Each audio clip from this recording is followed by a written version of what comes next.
গাজীপুর আলিফ casual oil limited থেকে আসছি। আমাদের 6 মাস ধরে বকেয়া বেতন মালিক দিচ্ছে না, এবং কি আমরা যখন 3 মাসের বকেয়া বেতন পাই তখন আমরা বেতনের জন্য দাবি করি, তখন আমাদের প্রশাসন দিয়ে আমাদেরকে মারে, গুলি করে, গ্যাস মারে, আমাদেরকে আহত করে তারপর আমাদের নামে আবার মামলা দেয়, সরকারিবাদী মামলা দেয় আমাদের নামে। আমি একজন মামলার ভুক্তভোগী, আমার নামে মামলা দেয়। তারপর আমরা অফিসে আমাদেরকে যেতে দেয় না, অফিস খুলে আমাদেরকে অফিসে ঢুকতে দেয় না, বলে যদি অফিসে আসো তাহলে পুলিশ ধরে নিয়ে যাইব।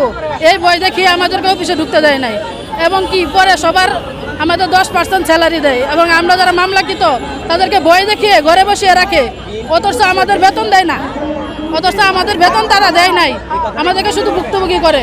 তারপর বলে যে তোমরা ডিউটি করো, ডিউটি করলে আমরা তোমাদের বেতন দিব। আমরা ডিউটি করি, ডিউটি করার পরেও আমাদের বেতন দেয় না, শুধু তালবাহানা করে এই মাস না ওই মাস, ওই মাস না এই মাস। 6 মাস ধরে আমরা বেতন পাইতেছি না।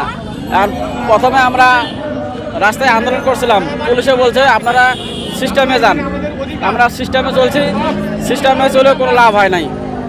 যেখানে যাওয়ার কথা ছিল সবখানে গেছি, বিজিএমে গেছি, কলকারখানায় গেছি, ফেডারেশনে গেছি, শ্রম কল্যাণ মন্ত্রণালয়ে গেছি, কিন্তু এভাবে একের পর এক তারিখ দিতে থাকে, যে এই তারিখ না সেই তারিখ, এভাবে তারিখ দিতে দিতে আজকে মনে করুন 6 মাস অতিবাহিত হয়ে গেছে।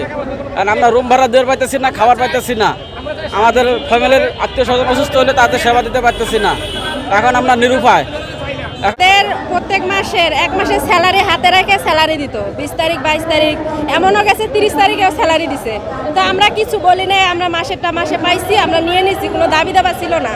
কিন্তু গত মনে করেন 4-5 মাস থেকে এমন অবস্থা শুরু করছে, স্যালারির কোনো কথাই নাই। তাহলে ঢাকা শহরে কীভাবে চলা যায়? ঢাকা শহরে তো কেউ মনে করেন বাড়ি থেকে জমি জমা বেচে ঢাকা শহরে নিয়ে আসে নাই যে এটা দিয়ে আমরা চলবো। এখন এই যে 4 মাস থেকে যে আমাদের স্যালারি দিতেছেন, আমরা কত কষ্ট করে চলতেছি, আমাদের হিসাবটা আলাদা। বাড়ির যে মনে করেন বাচ্চা কাচ্চা আছে, লেখাপড়ার খরচ তো আমাদের দেওয়া লাগে, এখান থেকে আমরা দেই, তারপরে তারা চলে। তাহলে সেটাও আমরা পারতেছি না, তাহলে আমরা ঢাকা শহরে চলতে পারতেছি না, বাড়িতেও মনে করেন বাচ্চা কাচ্চারও সমস্যা হয়ে গেছে। তাহলে মালিকের কি একটা নিজের বিবেক আছে না, যে মানুষগুলোর যে আমরা প্রত্যেক মাসে এত দেরিতে স্যালারি দিচ্ছি তারপরেও তারা মাইনে নিচ্ছে, এখন একবারই দিতেছি না, তাহলে তারা চলতেছে কেন? 4 মাস রানিং চলতেছে, কেমনে চলতেছে? এটা কি একটা হিসাব আছে না? সে কি বুঝে না যে আমরা তো তার ওখানে কাজ করেই চলি, আমরা তো বাইরে কোনো আউট জায়গায় কাজ করতেছি না, বা বাইরে আউট থেকে আমরা টাকা আনতেছি না যে সেই টাকা দিয়ে আমরা চলতেছি। তো তার তো নিজের একটা বোঝা দরকার আছে। সে দেরিতেই দেখ আমাদের কথা, সে ভাঙে স্যালারি দিছে আমাদের, এক মাসের স্যালারি 5 বারে দিছে আমাদের, আমরা তাও নিছি, বাইরে নিছি, কিছু বলছি না, যে তার মানুষের সমস্যা থাকতেই পারে। তো তার সমস্যা দেখতে দেখতে যে 6 মাস মনে করেন 4 মাসের স্যালারি আমরা আটকাই দিল, এটা তো কেউ বুঝতে পারি নাই। আমাদের ডেট দিছিল মনে করেন অনেক 22 তারিখ 26 তারিখ 25 তারিখ পর্যন্ত ডেট দিছে, সে ডেটও গেছে। পুলিশ আমাদের কারখানায় পুলিশ পাঠাইছে, কিছু মাল ছিল শিপমেন্টে, সেটা বাইর করার জন্য। তারপরে মনে করেন আমরা দিন রাত অফিসে থেকে মাল বাইর করতে দিচ্ছি না, সে পারে নাই, নিয়ে এসে আয়সা পড়ছে। এখন দেখেন এমন অবস্থা, ডেট দিতেছে, একটা ডেটও ঠিক রাখতেছে না সে।